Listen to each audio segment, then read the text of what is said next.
Inverness Caledonian Thistle trialling a pay what you can for St Johnstone visit. This from January 7th, 2015. Inverness Caledonian Thistle are offering support as a pay what you can deal for the visit of St Johnstone on the 20th of January. League 2 Albion Rovers piloted a similar scheme last season with increased gate receipts. Inverness are 5th in the Scottish Premiership, averaging home crowds of 3,819 this season. Children under 12 accompanied by a paying adult will get free entry to this month's derby with Ross County. In relative terms, our club is still in its infancy, having just recently passed our 20th season in existence, said Chairman Kenny Cameron. We do not have the supporter base of some of the older clubs, but will continue to work hard with the Highland community and beyond to turn this around. We often hear in the press that games in Scotland are overpriced, and if prices were slashed, the crowds would increase dramatically. Well, this is certainly an opportunity to dip our toes in the water and see if this is really the case. We feel it's certainly worth trying, and if it is successful, we would certainly look at doing it again and then carry it over from what would be a full review of our pricing structures for next season. Now, from the 6th of January, the day before, it's kind of complete opposite kind of thing actually, because Accrington Stanley sell tickets for virtual Man United FA Cup tie, and it's sold out. Souvenir tickets for an Accrington Stanley FA Cup tie, which will never happen, sold out within 36 hours, the club has confirmed. The League 2 side missed out on hosting Man United in the third round of the FA Cup after losing 2-0 to Yeovil in their second round replay. Despite this, Stanley said they were still producing 250 special edition tickets, which have raised £5,000. Club chairman Peter Marsden said 100 of them were sold to a fan in Brazil. Phil Carruthers, originally from Accrington, moved to Brazil in 1960, where he eventually became managing director of the Copacabana Palace Hotel.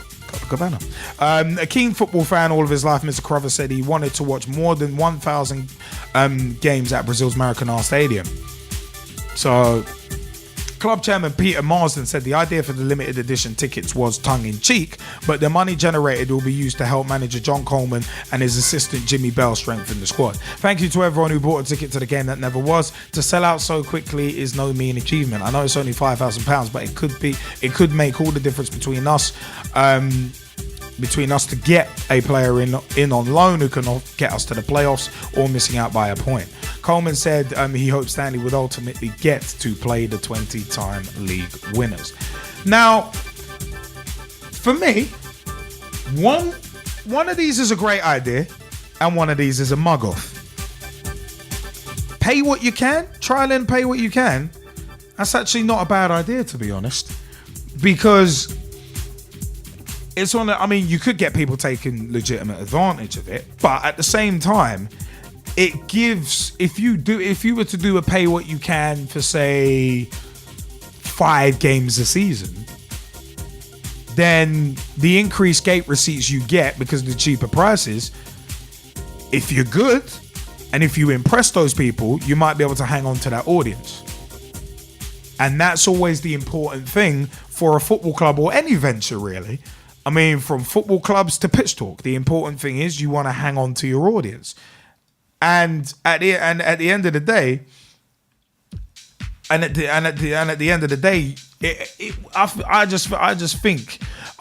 it would be very, very interesting to see if more clubs do it, and also how it goes as well. So it'd be one of them ones. I quite like that. I actually quite like that as an idea. But Accrington Stanley selling, they say tongue-in-cheek, selling tickets for a match that will never happen. That's just mugging off the fans to get money off them, in my view. That is a mug off. In my view, that is a legitimate mug off. I mean, G-Man, I don't know what you think about this, but souvenir tickets for an Accrington Stanley FA Cup tie, which will never happen, sold out within 36 hours. They raised $5,000 off it. And it's one of them ones, they've said that it's tongue-in-cheek in terms of offering them for sale. But then you got Inverness Caledonian Thistle trialling a pay what you can for the visit of St Johnstone on January 20th. I mean, they're obviously trying to, because they've only been in existence 20 years, they're trying to get their fan base up.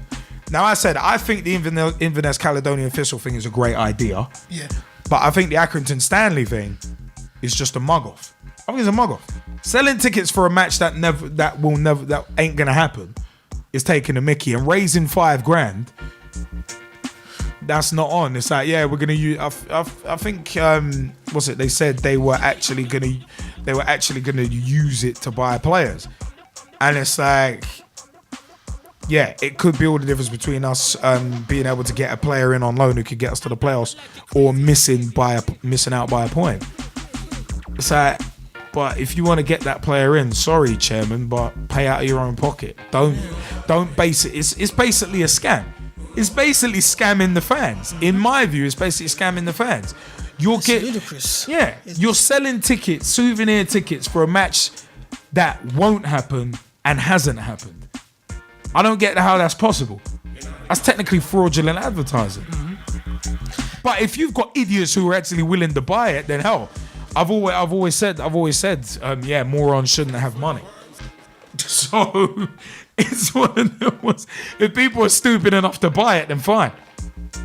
But as I said, the pay what you can thing is a very interesting one, because if you've got something that's usually a paid service and offer it for free for a limited time, it's like doing a trial period. Mm-hmm. If Inverness Caledonian Thistle did it for like 5 games a season, if you're able to retain the increased, some of even 10% of the increased audience that you will get through the pay what you can, then it's done its job.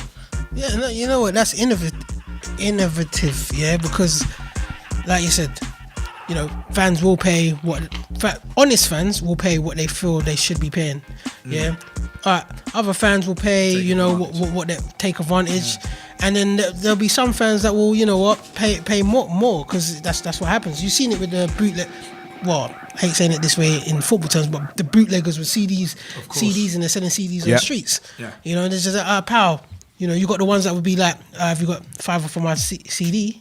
And you got the guys, do you mind buying a CD off me? I don't care how much you take. You'd rather buy the one off the guy that's, you know. So I think it's innovative. I don't know how long they could keep that up for though. Yeah, you'd probably have to do it like 4 or 5 games a season, but realistically you can't do it all the time. But they could come up with some interesting ideas, because they themselves could then, you know, do a sort of scheme like, okay, then just throwing one out there. You know, VIP, put a ridiculous price on it. People might pay that. Because they'll see the big difference. They'll be like, well, it might be one of them ones. If you contribute over a certain amount, you get entered into a prize draw or something like that. Stuff like that. You know, this is a lot of interesting things they could do with that sort of going on with that sort of idea. So I think it's great. I just think the Accrington Stanley one is a mug off. That is such a mug off. Why am I gonna buy? Why am I gonna waste money buying a ticket to a match that's not gonna happen? Don't know. It just doesn't even make sense. It is what's up with that, because it doesn't even make sense.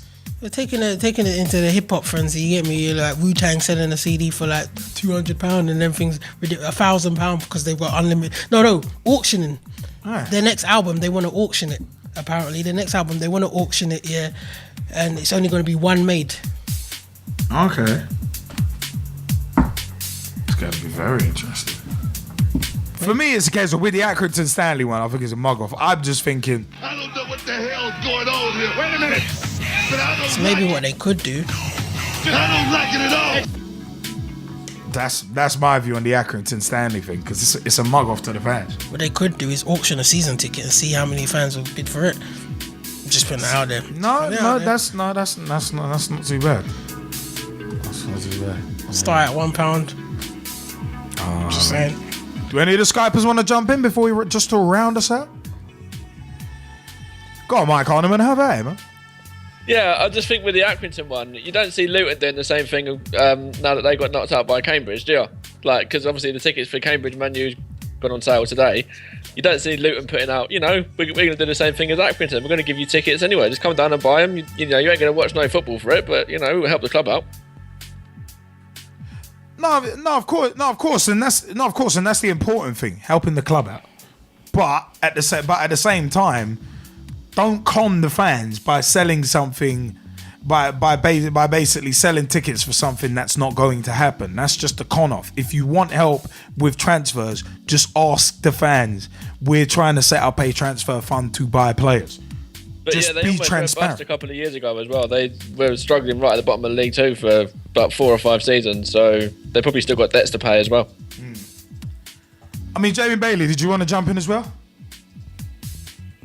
Yeah, does anybody remember 2006 when Arsenal decided to shut down the area of North London the day before the Champions League final, and then we didn't even win it?